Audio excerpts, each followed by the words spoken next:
Now we are back with a bang for a brilliant second season. And there was one movie I really wanted to kick things off with, and one person I wanted to discuss it with, because I know she just absolutely loves huge knickers. The film is Bridget Jones's Diary. The guest is Ireland's top drag queen and glam icon, Davina Devine. Oh, and back with a bang. Back with a bang, if baby. I'm going to be back, I want to be back with a bang. Exactly. That's what I want. If you want something done, get a queen to do it. Absolutely. And I tell you, it's not just big knickers, the biggest knickers. Biggest. The biggest knickers. The biggest balls, the biggest knickers. Amazing. Thank you for coming on. Delighted No, I'm delighted to to have be you. here. Very excited. And you watched this film just last night, so I it's did. fresh in your mind. It's fresh in my mind. And I have to say, like, I wasn't really, when you asked me to watch it, I was like, oh my God. I had this kind of, I don't know why I had a negative kind of connotation in my head about it, but I actually, like, really enjoyed it. Like, Amazing. I remembered that I loved it at the time. Yeah. And it's actually such a great movie. Because when I asked you for like rom-coms that you loved, Yeah. it was one of them. But then when I zeroed in on that one, Yeah. you were like, oh, I don't know. But it is actually brilliant. And Yeah. watching it again with like a critical eye Yeah. for the podcast, I was blown away by how inappropriate it is, how Yes. un-PC Me it is. too. Yeah, I made some notes. Same. Oh my God. I love when people come with notes.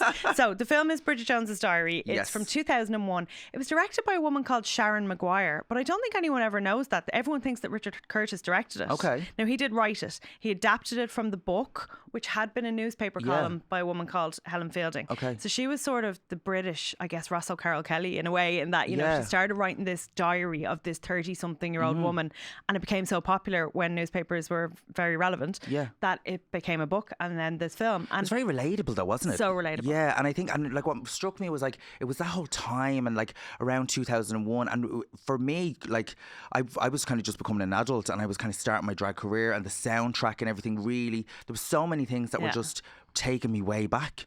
And I couldn't believe all the people smoking. Yeah, so much smoking. inside. Everybody's smoking. I know. I've made a list of all the non-PC moments. So first of all, the fact that Renee Zellweger was cast. She was a Texan. Like, she was known for being all American, and her being cast as Bridget, I remember English people being aghast. She kind of got a bit of slack. She got grief. People were like, she won't be able to do it. And then they were really focused on the fact that she was known for being extremely thin. Yeah. And this was the era that when you were really thin in Hollywood, you were kind of praised. And if you had any bulges, they were circled in magazines. It was a ridiculous time. Yeah. So I remember there was a big deal being made, first of all, about her gaining weight for the role. She gained like 35 pounds. Now, in the film, she looks amazing. She looks incredible. She looks amazing. Like, they actually say her weight. I'm not going to repeat it because it's triggering that she's meant to be like, she hates it, and it's really low.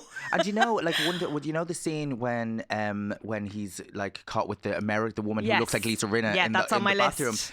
and she says, I thought you said she was thin. I was like, she is thin. And it's honestly, like, it's so crazy. I'm going to read the list, right? Yeah. So in the first minute of Bridget Jones's Diary, her mother calls the Japanese a cruel race. Yes. She tells her she looks like she's That written down as well. fresh out of Auschwitz. Yes.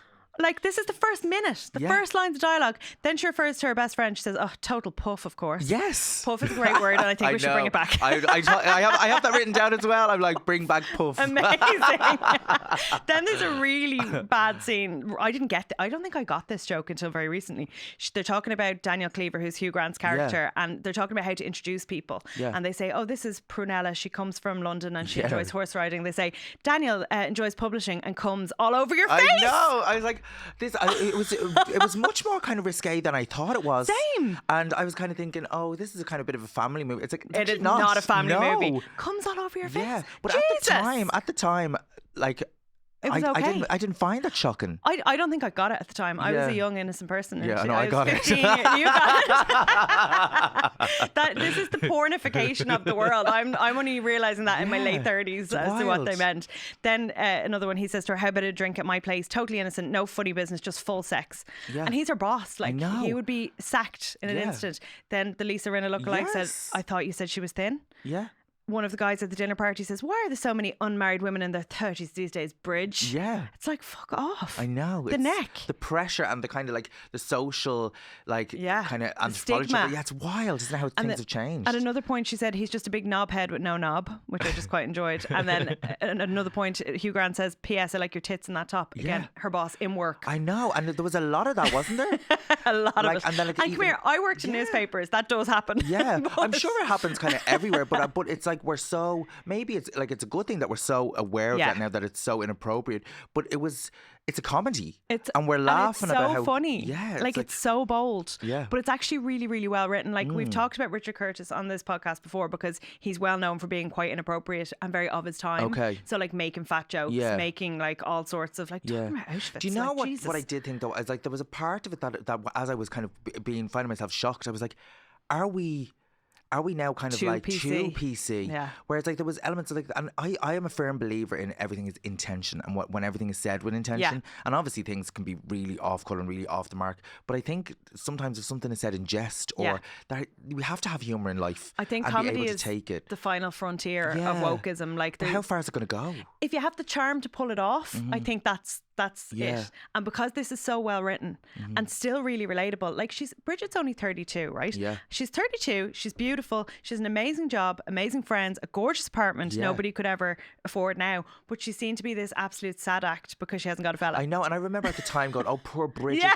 Like she's so desperate, She's so and alone. she's nothing going for her." And I'm like, "She's gorgeous. Yeah. she's like beautiful figure. She's got a great job." I'm like, "This bitch has it all I going know. on." Like, all Renee it's did wild. was grow out her highlights a bit, Yeah. and that suddenly makes her Yeah. frumpy. Like it's wild. I did think it was funny though. You know the scene when she was being all sexy in the office and she was dressing up. Yeah. And then when she's kind of a little bit heartbroken, she comes in the white Asics runners Yes, type. the dowdy, Yeah. And yeah. I was like, oh, she's like dressing how she feels. Yes, like. she is. But like she's so young. That's So all I young, kept thinking, and yeah. that probably ages me. But like because she's a smoker, a drinker, and a bit like a bit verbal Yeah. diarrhea, and because she's single, everyone's just like, oh, Bridget, like she's so Yeah, tragic, I know. And I remember that opening scene of Yeah. the film when she's sitting in her pajamas. Mark Darcy has been rude about her at her mother's turkey curry buffet, Yeah. and she's sitting in her pajamas with a bottle of wine, singing "All by Myself." I know, it was a real iconic moment, wasn't it? And I'm like, that's really normal behaviour. Whereas at Yeah. the time, it was like chronic. It was like, you can't end up like her. Yeah, I know. You know what I mean? I have And- parties for one all the time Yeah, now. and you know what? I'm usually like the amount of head melts I'm around. The parties for one of the best parties. They are. Like, so- I'm like, Joe, go to bed. I'm going to watch Yeah. my stories. Like, and it really did make me want a turkey curry.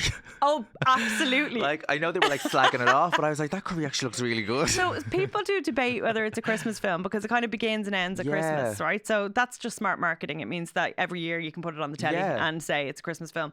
But the turkey curry buffet is hilarious because she's gone back to Surrey. She's hungover. She's wearing her mom's outfit because she apparently looked like she came from Auschwitz. Yeah. And Colin Firth's character has a stick up his arse. He's wearing a reindeer jumper and Yeah. he's just being a snooty fucker. And the story is very loosely based on Pride and Prejudice. Oh, so, well, I actually got that vibe from it. I like kind he's of was feeling called that, yeah. Mark Darcy for a reason, Yes. and he had played Mr. Darcy in that Yes, famous that's BBC. what I was thinking, yeah. So he is the snooty one. He's prejudiced towards her because he calls her a verbally incontinent spinster that dresses like her Yes. mother. Oh God. So that's what kind of sets her off on the I'm a singleton, I'm pathetic Yeah. kind of buzz. But she's not, and I need her Yeah. to know that. Do you know there was so many things that I felt like I actually really related with Bridget in so many Oh, so many big time. elements that I was like that scene in particular was like really cool because I've had something like that happen to me before, and it's so cuts you to the bone, Yeah. but you still have to kind of smile and laugh through Totally. it, and you're going, oh my God, is that what people really think? And you're Yeah. like, it's awful, but it's what that's when What are you you do gonna turn to do, the red like- wine. You're like, here, pass the Pinot. Do you know what I mean? Especially when like she kind of fancies him for a second and then she's like, oh no, he can fuck right Yeah. off basically.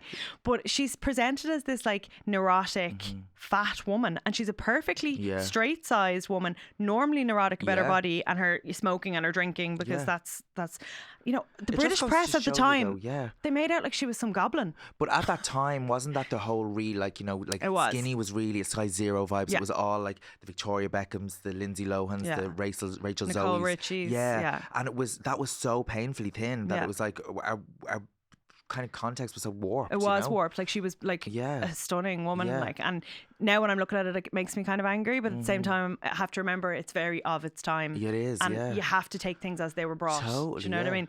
But yeah, she's kind of letting it get to her then that she's single. She fancies her boss. Yes. And this is probably the only film that I've ever truly fancied Hugh Grant in. Yeah. Because I feel like he's almost playing himself. He's a Oh, it's he's a the same- dastardly. yes. The Sky synopsis called him a rotter. I was like, he is Oh, a rotter. rotter. Yes, like, you love I'm familiar with that rotters. rotter. Yeah. Yeah, no, I kind of fancied him too. And there's something about Hugh Grant that it's like he's got that kind of posh private school kind Yes. of like, but you know that he's probably like a dirty bastard under it, Absolutely. you know? Well, posh private school boys, the dirtiest of them all. Absolutely, don't I know it? Yeah. But it's true, like, and he does, like, he was famous in the UK for doing 4 Weddings and a Funeral, Yes. for doing Notting Hill. He had that kind of persona. So to see him playing a bad boy was actually really nice. Yeah. But he's a really funny character. Like, he has all the best lines. Like, let me call up some of his quotes here. Like, she's saying to him, "Oh, isn't it terrible about Chechnya?" And he's like, "Couldn't give a fuck, Yes. Bridget." Like, he's just brilliant. And he's presented as this sexy man that like doesn't give a fuck. Yes. Well, people are really drawn to that, aren't they? Yeah. Well, do you know what? I've never been a girl that loves a bad boy in Really? life, because Yes. I just see what would happen, and I Yeah. just wouldn't. I'm too neurotic Do you know, for a that. friend of mine told me this really interesting thing, that there's 2 types of people in this world usually. There's like people that are charming and there's people that are charismatic. Interesting. And that were kind of like, say, like for example, would be like, this is a kind of just, it's just on topic, would be like, say Barack Obama was very charming. Yeah. Whereas Donald Trump, controversy, it's very charismatic, gets people kind of going. Right. So it's like people are kind of drawn to people that can kind of like take people with them, and then other people kind of draw people to them. Right, that's Isn't very it very interesting. Because I've interesting? always thought of Yeah. charm and charisma as going hand in hand, but I totally see what you're Yeah, saying. it's a very different thing. Yeah. And some people just have, I would put it like low level. I used to describe it as like, some people are just sexy and some people are just like attractive. Totally. Yes. You know, that kind of way. But Yeah. some people have that something that just makes you want to be Yeah. like, you know, they might not be So what particularly- is Daniel Cleaver then? Is he charismatic? He would be charismatic. Yeah, Yeah, and Mark Darcy is charming. He's I the get charming, that. I you know? like it. Yeah. So she's convinced herself that, you know, her whole self-worth depends on having a boyfriend. And as soon as Hugh Grant starts to show any little bit of Yeah. interest in her, she's like, okay, this is my mission now. Yes. And her friends say to her, your whole life depends on how this one social Yes. engagement, which is a book launch, the least sexy event Yeah. ever, goes. So she's debating, you know, she's doing what girlies do. She's Yeah. shaving her legs, she's waxing, she's getting herself ready, and she's like, will I wear the enormous pants which will increase the chances of the ride happening, or will I wear the sexy little knickers just in case the ride happens? And in the end she goes with the enormous knickers, but he Yes. loves them. He's like, you're filthy. I know, it's so funny. Do you know what made me think that as well? Do you remember like back at that time, I feel like a lot of people, there was a lot of game playing going on. Big People time. used to The play, remember, rules. the rules, and you know, don't answer the call Yeah. if it rings, and don't say yes to the first date. And I know, Yeah. like, and you think now we don't do that as much because social media. Yeah, you can watch everyone too much. And you watch their moves, and you're like, well, You know when I'm- they're online. Yes, and you know if someone says, well, I'm not free tonight, and you're like, well, actually, they were sitting and watching TV, they Yeah. were watching Love Island or whatever. Yeah, so yeah. We're so traceable now. Totally. So it's like the kind of mystery. But I also hated those stupid games. I hated them too, but you know what? When I met Joe, I knew that I had to play it cool. I didn't have to play any Yes. games, but I had to play it much cooler than I felt. Yes. Because I was going to fuck it up otherwise. Yeah. So it's the only time in my life I've ever successfully come Wow. across as a chill person. But I'd say, you were probably going to get together anyway. You know, the kind of That's the thing. But like, you Yeah. don't want to just do stupid things that you're inclined to do out of Yeah. loneliness or out of like just really fancying somebody. Absolutely. And I feel like Bridget plays it really well. Yeah. She's very aloof with him Yeah. until she's not.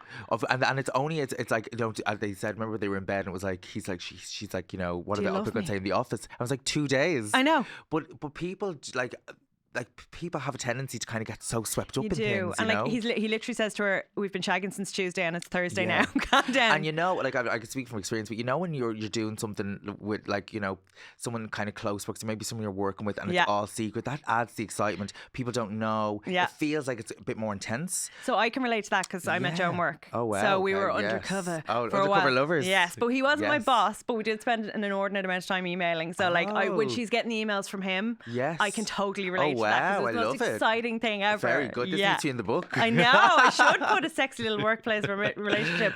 But you can tell he's a fucker. You can tell he's going to break her heart. And he's also, we learn, he knows Mark Darcy, Colin Firth's Yes. character, and there's definite frostiness between the two men. So he tells her that Mark Darcy robbed his fiance. The fiance. And yes. that's why he's such a bollocks to women. Yeah. So he's hurt underneath it all. So she falls for it, hook, line and sinker. But she's getting very excited. They go for a mini break. And she Yes. tells him she says, do you love me? I love you. And you're like, hon, don't say that I to know, this man. yes. Let him say it to you. Like red flag. big And then red the fact that flag. he didn't kind of reply. Yeah. And he kind of like He laughed off actually- the joke yeah. is such a red flag. Like anyone that kind of like tried to divert your attention, if someone can answer you a direct question, time. I think that's like being made red flag. And you know that he's a bollocks, but you're just waiting for him to prove it, and then the next day he proves Yeah. it. He fecks off, he leaves her on the mini break, and she has to go to her aunt's tarts and vicars party So alone. good. It's such an iconic moment. Like, do English people do that? Do they have these like I Sunday to know, but it parties. made me really want to go to Me one. too. Do you know what really, this is this is like such a mad bit of information, but really brought back to me when she walked in the Playboy. I remember Playboy launched a lingerie line in Ireland years ago. No way. And it was in a particular department store, and I went to the event dressed like Bridget fucking Jones. Did you? Yes, in a purple corset with bunny ears, and Icon. they were absolutely horrified. No way. Oh my God, I was so embarrassed. It was like 2005. So pre-influencers. Pre-influencers. Because now everyone goes to everything. Everybody, and I walked in there, and the people from Playboy US, the CEO people were going crazy. The people at the department store didn't know if they should tell me to leave. They didn't know what to do. I was in the corner, cringing to death, going, "Oh my God, will I just go?" Are we on your own, or were you No, with mates? I was with a couple of gays, and and they kept saying, they were like, "Just fucking stay." Like, and Yeah, it's kind of a star moment. It no? was. I have, and do you know what? It was back before people had social media and stuff. People were doing Polaroids. Oh my so I still have the Polaroid. Oh my! I want to see it. Oh my God! Please send me a picture of it. Cringe. Do you know what? Oh. Nowadays, you'd be on the front of the paper I the next know. day. Maybe not for the best reasons. No, but you would, because back then I guess drag wasn't very mainstream in 2000 and whatever. Where did I think I was going? I love that Dressed though. as a I love your bunny. instincts. I love the campness of it all. It's so but I in my head was all Playboy. I'm going to be a Playboy bunny. Yeah. But it was really not what they were going for.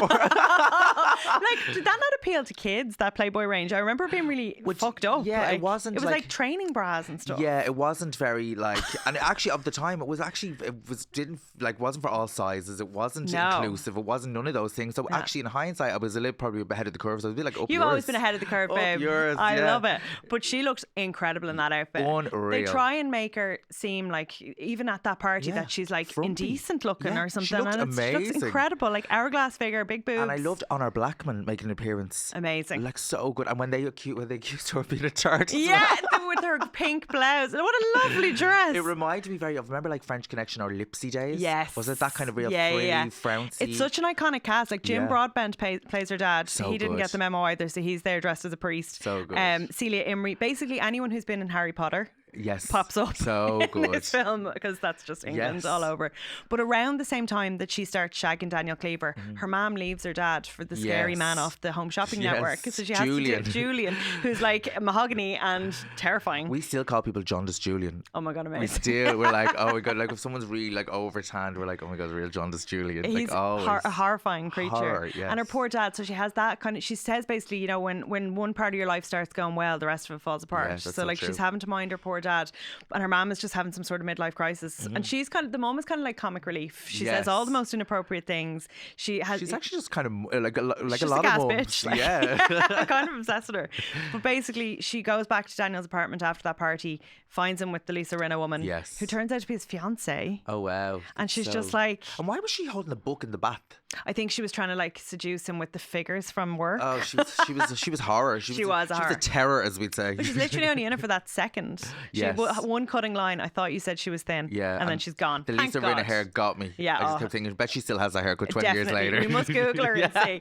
But basically, she finds out that Daniel's a prick, as we all already knew, and she's kind of heartbroken about it. But she pulls herself together, and not only that, she makes a dramatic exit from the job. She's like, I'm leaving this man behind. I'm leaving this dead end job behind, and she kind of finds herself. It's encouragement for her to get a new gig on the telly. Love it.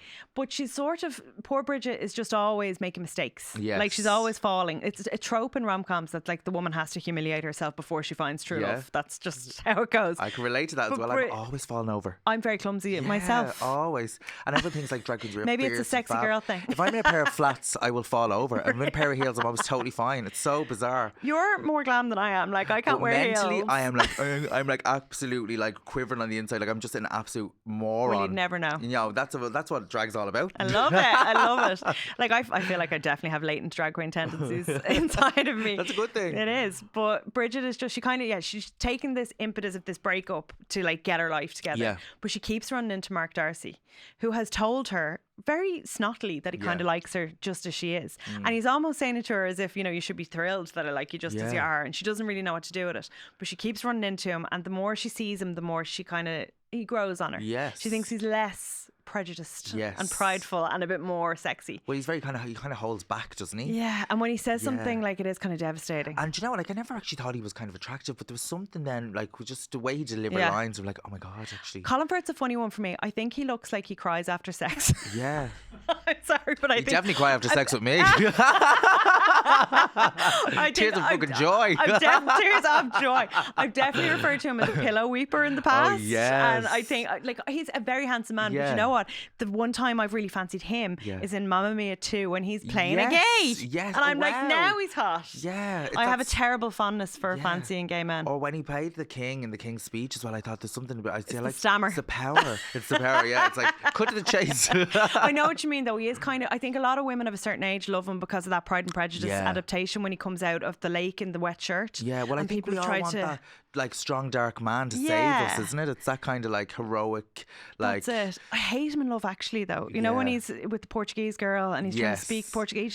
He's a wet rag sometimes. yeah, he's a little bit similar to Hugh Grant in a lot of ways. Like there's some They've of the roles. a lot in common. I'd say they competed for a lot of roles in Yeah. their careers, and then this is the one where they come head to head. Yeah, same but different. Yeah, they're like two sides of the same coin. Yeah. But I think I'd rather Hugh Grant, and that's unusual Yeah. for me to say because I wouldn't be the Me biggest too. fan Actually, of if I had to him. choose. Yeah. Yeah, but then But she's kind of warming up to him. Yes. But just as she's warming up to him, Mark has come over to her house to her birthday dinner, and just as she's like, oh, maybe I'll give it a go with him, Daniel Cleaver turns up and says he's sorry. And Yeah. there unfolds one of the greatest fights ever captured in cinematic So history. good. Now, in real life, two 35-year-old men fighting would give me the ick to end Yeah. all icks. I think I'd have to leave the country. a bit extreme. But it's brilliant. It's So to Jerry good. Halliwell's It's That's what I was Raining gonna Men. say. That was my first ever drag performance I ever did. Really?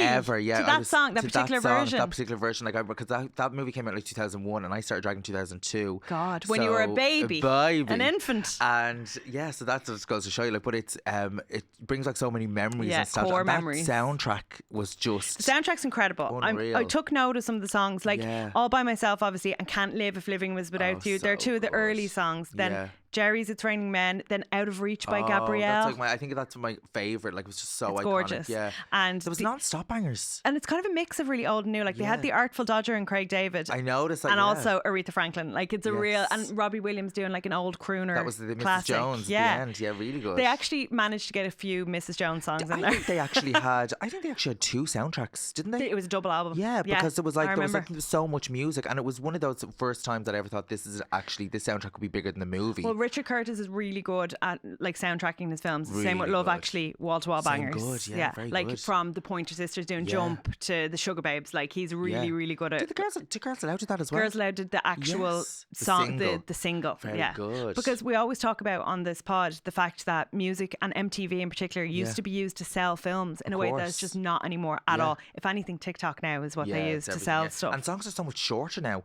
Songs like, and I just know that from performance drag. songs. Yeah, because like you'd be like, oh, if somebody comes and does a song at the show and it's like 4 minutes 30, you're like, oh, nice one. I have an extra 2 minutes to get changed. Oh my Whereas God, if not really? now, people are like, the song's like 2. If someone's coming in with a Charlie XCX, I'm like, oh, geez, I'm gonna be sweating now. So like you got like 2 minutes 30. Get those knickers off like straight Brat away. Summer Yeah. is over, Yeah. hopefully forever.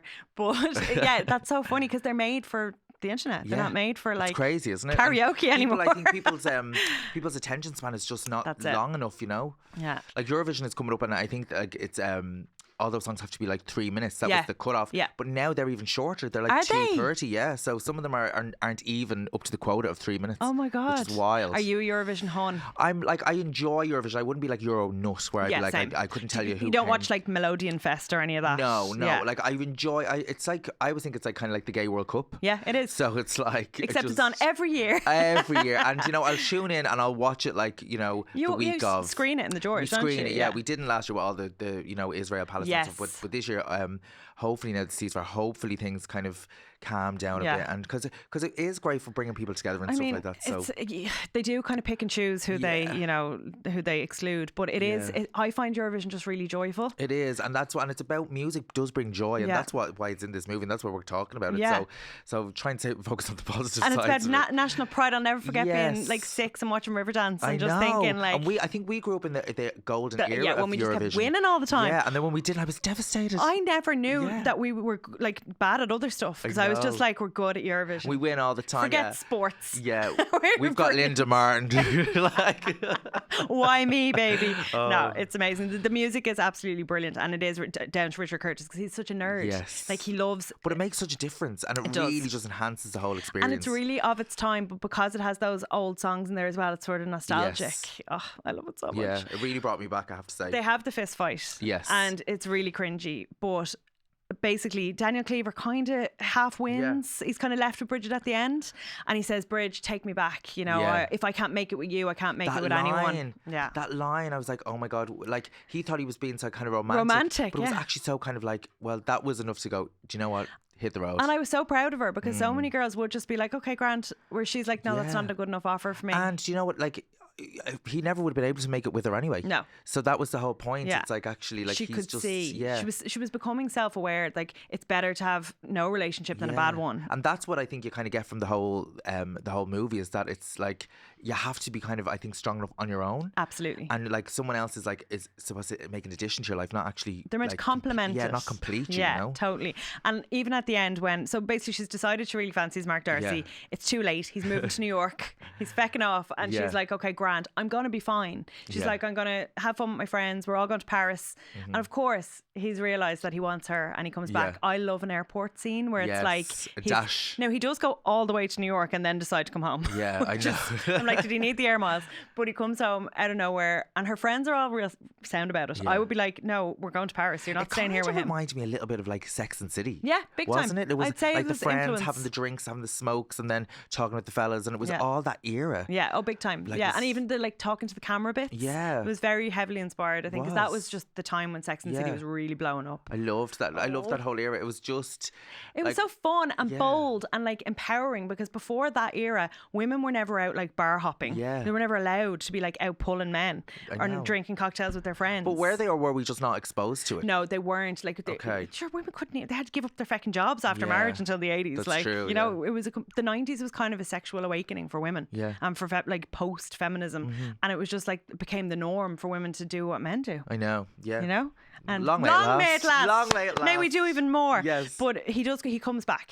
And she does have to humiliate herself one final time just to deserve the love at the end. So basically, he reads her diary while she's in getting changed, and she thinks she's fucked it. Yeah, and she is being really mean about him. She's like, Mark Darcy has a big stick up his arse. What's that Dorinda Medley says? Say it, mean it. Write it, regret it. Regret it. Say it, forget it. Write it, regret it. Say it, forget it. Write it, regret it. Our prophet, Dorinda Medley. Dorinda Medley. Yeah. And it really that stuck in my head. I just thought, oh my God. No, because if you're reading that in black and white, you're gonna go, oh my God. So she thinks she's fucked it. Yeah. He's left the apartment. She feels like she has to run after him in her knickers. Yeah. Like, put some trousers on. We've all been there. Yeah. Running down Stony Batter High Street in my knickers. But it's snowing. People are looking at her. It turns out that he's just gone to buy her a new diary. I know. It's very romantic. And I completely forgot the ending. Like, I hadn't seen it in so long. And I was like, oh my God, what happened? And then just that trolley dash down the street with the like knickers with her knickers on. Yeah. So funny. Lovely the knickers were actually kind of the star of really the nice. movie, really, weren't they? And she looks fantastic. But the fact that he's just buying her a new diary, I think, is actually really sweet. Like, it's fresh start, basically. Fresh start, really good. And he kisses her and she says, nice boys don't kiss like that. And he said, oh yes, they fucking do. Yes. Ooh! That was a real moment. Then I like, fancied him. Yeah, that's so true, isn't it? Yeah. It's just like, because you kind of want someone to treat you nice, but you also want totally. You don't want to be too you want nice. the passion. Yeah, and that was passion. It's chemistry, isn't it? Like I just always think when people are humming and hawing over dating or whatever, I'm like, is there chemistry? And are they kind and do they respect you? I think that's what you need. What I really thought was like, I really would be drawn to like bad boys and people that are just like, you know, I can red tell that flags. about you. but when I'm not working, I'm really drawn to like normal, nice people. Yeah. So I feel like, and maybe that's a reflection of me as well. Maybe I am the red flag. Your inner Sasha Fierce. You're living your alter ego. I feel like I literally can facilitate both those things in my life. But you need someone able for you. You do. And I think everyone needs someone able for you. And I know people say, oh, nobody wants a nice guy, but you want someone that I think sees you, all aspects of you. I like nice guys. Yeah. Just not like simps. Yes. Yeah, you need someone with a little bit of fire. A little bit of edge. A bit spicy. Let's talk about some of the quotes that aren't very bold. Okay. So, I really love the start when she's writing in her diary. They kind of, at the beginning, she's writing in her diary a lot. And then I guess as a narrative tool, it becomes complicated. So they just kind of forget about it. But she's writing, we'll find nice, sensible boyfriend and stop forming romantic attachments to any of the following: alcoholics, workaholics, sexaholics, commitment phobics, peeping toms, megalomaniacs, emotional fuckwits, or perverts. To be honest, they're usually people I see. I was like, they're everyone I know. Yeah, I was like, oh, okay. I was like, triggered. Yeah, I know. But like, isn't it? People talk now about like the state of dating and how it's all ruined. It's always been shit. It is. You just know more about it now because people talk more about it. I think though people kind of are drawn to these kind of people because they don't want to commit themselves. Yeah. And there's a safety in knowing that this isn't going to go anywhere. That's a very good point. And people kind of can sometimes project onto the other person that, oh, well, you know, they don't want it, but actually maybe secretly you don't want it, or you're not ready for it. Yeah. It's not maybe about how messed up the other person is. You're very wise. Very wise. A very wise That's old sage. I love it. Well, look, we've absolutely ripped Bridget a new one. She's going to need a new pair of gigantic knickers. Oh, listen. And but the thing, one thing that did sort of strike me was the weight. They kept mentioning the weight all the time. I've never weighed myself, and I don't have that relationship. And I feel like I'm so glad we've moved away from that. Yeah, I feel like that's triggering. Such a positive. Honestly, her starting weight is my life goal weight. Growing up as a teenage girl, it was just so hammered home that like I feel, and like our mum's generation all love Weight Watchers and all that. So I feel like it's just really hammered pushed down our neck so much. Totally. And it's just like so I knew the negative. points of everything as a child. Yeah, it's crazy. That's wrong. It's totally wrong. So I'm so glad that we've gone totally the other way. But like anybody watching Bridget Jones and triggered by her weight, know that I am too, because she is stunning and perfect. I think as well that's what, like, you know, that's what makes us all so different and unique is that everybody is different and looks different, you know, and letting people just be themselves in whatever way they're. And this is coming from the drag queen sitting here, but do you know what I mean? But it's like this is you. Yeah, this is me today. And we're going to bring the word puff back. Yes, sugar puff. I love it. It's like so cute. But there's a new Bridget Jones film coming out. Yes, this is the fourth one. The fourth one. So have you seen the second and third? I did, and I think that's what was kind of turning me off. I felt like they were kind of milking a little bit, but the first one I think was definitely my favorite. The first one's iconic. The second one's good. It's decent. Yeah. The third one is a steaming turd. Yeah. It's so badly written. It's so unfunny, and it really pissed me off. Yeah. But this fourth one is actually based on one of Helen Fielding's books. This looks good. I watched good. the trailer after because I was a little bit hooked. Then I kind of the sexy guy from White Lotus. He's and One Day is in it. Yes. He's playing her like toy boy, and then Chiwetel Ejiofor, I never know how to pronounce his name. He's like her older love interest because. Newsflash, Mark Darcy's dead. Yeah, I know. He dies. Yeah. We'll have to revisit. It's in the trailer. Yes. So it's not a spoiler, but we'll Mark have Darcy's to do dead. a recap on the new one. We will. Do you know what? It's out on Valentine's Day, so Yes. perfect timing. Yes. And we'll go to the screening. Absolutely. Oh, very in good. Dublin. Oh, very good. Yeah, and we'll wear big knickers and we'll go we with will, over and our we'll clothes. give marks out of 10 afterwards. Davina Devine, thank you so much. Thank you for having me. It's an Tell absolute me, pleasure. Petty Little Things is... Petty Little Things is coming out every bi-weekly. it identifies as bi-weekly. That's on Acast. That's with my good drag sister Victoria's Secret. Another icon. My nickname for her is Top Secret. And that's out every 2 weeks. So yeah. Brilliant. And Thirsty Thursdays. Every Thursday. I'm the queen of Thirsty Thursday, 6 Day Friday. I'll be in to see you you soon. So if you're looking for a good night, get yourself into the George any Thursday. Davina, how many cheesy popcorns out of 5 would you give Bridget Jones's Diary? I would give it, as I looked on IDMB, they gave it 4.2. I give it 4. They did 4.2, and 75% of people liked the acting. So you're I'm in line stick with that. Yeah, so okay. I'm going to say 4.2, and 75% of people like the acting. Perfect. Amazing.